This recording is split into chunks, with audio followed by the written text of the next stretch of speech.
How you doing? My name's Mike Boland, and I'm from this neighborhood, Inwood. I grew up in this neighborhood. If you see behind me that building, that big blue building, and then below it you see the rock with the big blue C on it.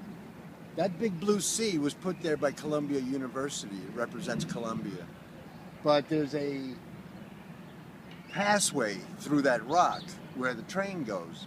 And as a kid, we used to go to the top of that rock, different spots on that rock actually, and jump off into the water. It's a great way of staying cool during the summertime. It was our little beach, if you may. But anyway, at the time, I'm 58 now. And I'm talking about maybe, 42 years ago when I was about 16 or so, when we used to swim over there. That building wasn't finished yet. The construction guys were still working on it. A lot of times they used to throw plaster balls down at us while we were on the rocks because we were mischievous kids. But anyway, like I said, we used to swim there. We were the Bronx version of the Acapulco divers because the Circliner boats used to come through.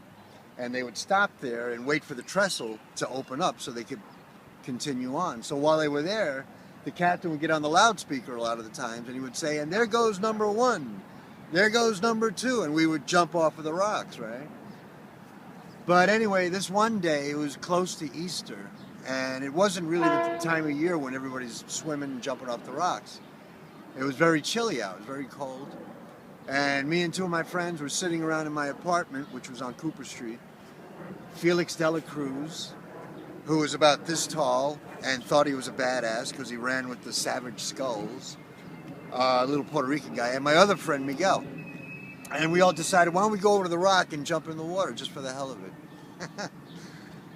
So yeah, let's go do that, you know. And me and Felix were going to go do it. Miguel had enough sense to say, no way, I'm not doing that.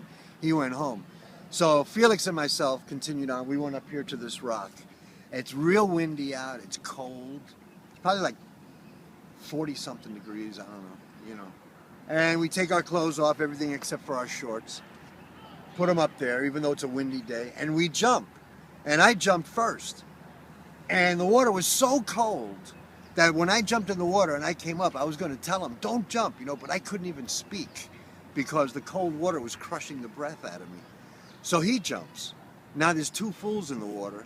The Circliner was going through. That's the whole reason we jumped to begin with.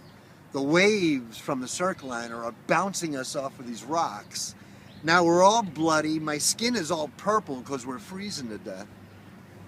Anyway, make a long story short, it's the closest I've ever come to dying in my life. And I've been on this earth 58 years, so that's saying a lot. And I've done a lot of crazy things.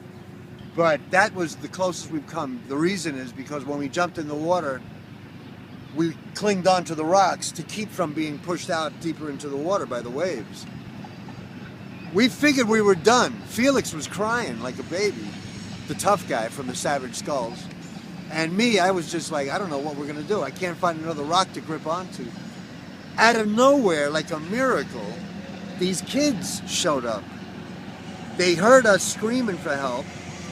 They threw a rope over the side that they had gotten from some railroad guys or something down on the tracks. And we managed to get ourselves out of the water and we walked home because our clothes had blown away. But that was my near-death experience in the waters of Marble Hill, Spuyten Duyvil waters, which connect the Hudson River to the East River, which is this canal right here. But technically this is Manhattan, where we are right now. So my name is Mike Boland. I grew up in this neighborhood, and I just thought I'd share that experience with you. Thank you, Mike. You're welcome.